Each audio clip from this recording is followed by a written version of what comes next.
মিডফোর্ড হাসপাতালের সার্জারি ওয়ার্ডের ৩ নম্বর ইউনিট। রাত তখন ৩টা বেজে ২০ মিনিট। বাতাসে ফিনাইল, ক্লোরোফর্ম আর পিল পিল করা মানুষের ঘামের একটা ভ্যাপসা গন্ধ। জুনিয়র ডাক্তার রাফাত টানা ১৮ ঘন্টা ওটিতে ডিউটি করে এখন প্রায় আধমরা। চোখে তার সর্ষে ফুল দেখার দশা। করিডরের ছাদের পুরনো ফ্যানটা শব্দ করে ঘুরছে। রাফাত ডিউটি রুমের ভাঙা টেবিলটায় মাথা রেখে একটু চোখ বুজেছিল। ঠিক তখনই ওয়ার্ড বয় জয়নাল এসে তাকে ডাকলো। স্যার, একটু ওদিকে আসতে হবে। ৬ নম্বর বেডের ক্যান্সার পেশেন্ট মোবারক সাহেব বোধহয় শেষ। পালস পাচ্ছি না।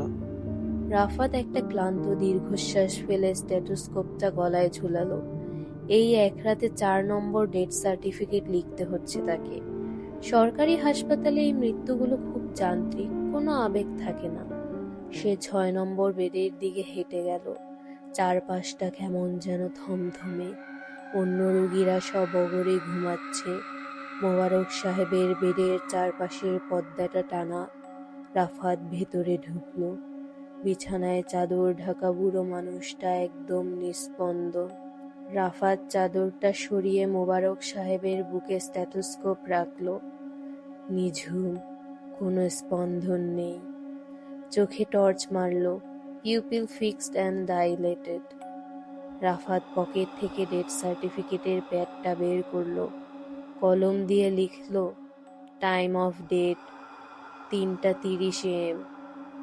সে জয়নালকে বলল, জয়নাল, বডিটা মর্গে পাঠানোর ব্যবস্থা করো। মর্গের চাবিটা নিয়ে এসেছো? জয়নাল মাথা চুলকে বলল, স্যার। চাবিটা তো নিচে মেইন রিসেপশনিস্টের রুমে ফেলে এসেছি। আমি চট করে নিয়ে আসছি। আপনি একটু বডিটার খেয়াল রাখেন। জয়নাল করিডর দিয়ে প্রায় দৌড়ে চলে গেল। তার ছুটির শব্দটা আস্তে আস্তে মিলিয়ে যেতেই পুরো ওয়ার্ডে একটা অদ্ভুত ভারী নীরবতা নেমে এলো। রাফাত মোবারক সাহেবের মুখের ওপর চাদরটা টেনে দিয়ে পাশের একটা প্লাস্টিকের চেয়ারে বসল। ক্লান্তিতে তার চোখ ভেঙে আসছিল। হঠাৎ একটা খুব মৃদু খসখসে শব্দ হলো চাদরের নিচ থেকে।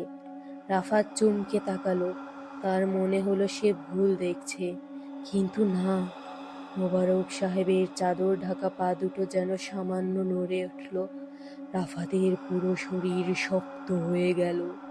মেডিকেল সায়েন্সে এটাকে ক্যাডভেরিক স্পেজম বা মৃত্যুর পর পেশির সংকোচন বলে ব্যাখ্যা করা যায়। সে নিজেকে বোঝানোর চেষ্টা করল, কিন্তু ঠিক তখনই চাদরের ভেতর থেকে একটা ভারী ভেজা গলার আওয়াজ এলো, ডাক্তার বাবু। রাফাতের নিঃশ্বাস বন্ধ হয়ে এলো। সে চেয়ার থেকে এক পা পেছলো। লাশটার বুকের ওপর থেকে চাদরটা ধীর গতিতে নিচে নেমে এলো। মোবারক সাহেব চোখ মেলে সোজা রাফাতের দিকে তাকিয়ে আছেন, কিন্তু তার চোখের সাদা অংশটা এখন পুরো কুচকুচে কালো, আর মুখটা এক বীভৎস হাসিতে কান পর্যন্ত বিস্তৃত। তিনি বিছানায় উঠে বসলেন। হাড় মরমর করার শব্দ হলো স্পষ্ট। তিনি রাফাতের দিকে হাত বাড়িয়ে ফিসফিস করে বললেন, ডাক্তার বাবু, কাগজে মৃত্যুর সময়টা ভুল লিখেছেন। আমি তো ৩টা ৩০ মরিনি।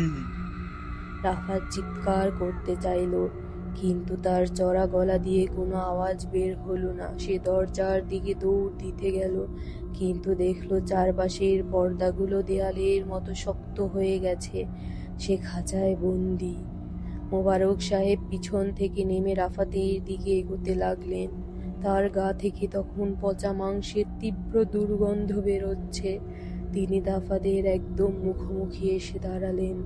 তার বরফ শীতল হাতটা রাফাতের গলার স্টেথোস্কোপের উপর রাখলেন। আমি মরেছি ঠিক রাত ৩টা বেজে ২ মিনিটে, ডাক্তার বাবু, যখন আপনি এই ডিউটি রুমে চেয়ারে বসে ঝিমাচ্ছিলেন। তখন আমি নিজেই আপনার রুমে গিয়ে আপনার গলাটা টিপে ধরেছিলাম। বিশ্বাস হচ্ছে না? মোবারক সাহেব পৈশাচিক হেসে রাফাতের হাতটা ধরে টেনে নিয়ে গেলেন টেবিলের উপরে রাখা ডেথ সার্টিফিকেটের প্যাডটার দিকে। রাফাত অবিশ্বাস্য চোখে তাকিয়ে দেখল প্যাডে তার নিজের হাতে লেখা ডেথ সার্টিফিকেটটা এখনো জ্বলজ্বল করছে, কিন্তু সেখানে মৃতের নামের জায়গায় মোবারক সাহেবের নাম লেখা নেই।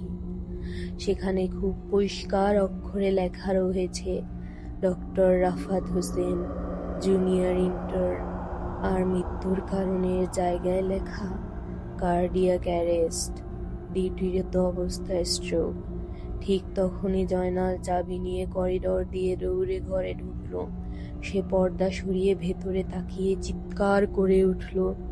বিছানায় মোবারক সাহেবের লাশটা ঠিক আগের মতোই চাদর ঢাকা অবস্থায় নিথর পড়ে আছে, আর তার পাশের মেঝেতে পড়ে আছেন ডক্টর রাফাত। তার চোখ দুটো ভয়ে ঠিকরে বেরিয়ে আসছে, আর হাতটা নিজের বুকের ওপর শক্ত করে চেপে ধরা। পরদিন সকালে পুলিশ যখন রাফাতের মৃত্যুর তদন্ত করতে আসে, তারা সেই ডেথ সার্টিফিকেটের প্যাডটা উদ্ধার করে। পুরো ঘটনাকে অতিরিক্ত কাজের চাপে হার্ট অ্যাটাক বলে ফাইল বন্ধ করে দেওয়া হলো। কিন্তু একটা জিনিস আজও হাসপাতালের ওই ইউনিটে কেউ ব্যাখ্যা করতে পারেনি। রাফাতের মৃত্যুর পর যখন তার পকেটে থাকা পার্সোনাল স্মার্টফোনটা চেক করা হয়, দেখা যায় রাত ঠিক 3:02 রাফাতের নিজের নাম্বার থেকেই তার মায়ের নাম্বারে একটা 10 সেকেন্ডের ভয়েস মেসেজ গিয়েছিল। সেখানে কোনো কথা ছিল না, শুধু একটা ভারী অচেনা বৃদ্ধের খিলখিল হাসির শব্দ, ব্যাকগ্রাউন্ডে একটা ইসিজি মেশিনের একটানা ডেডলাইন বাজার শব্দ আসছিল।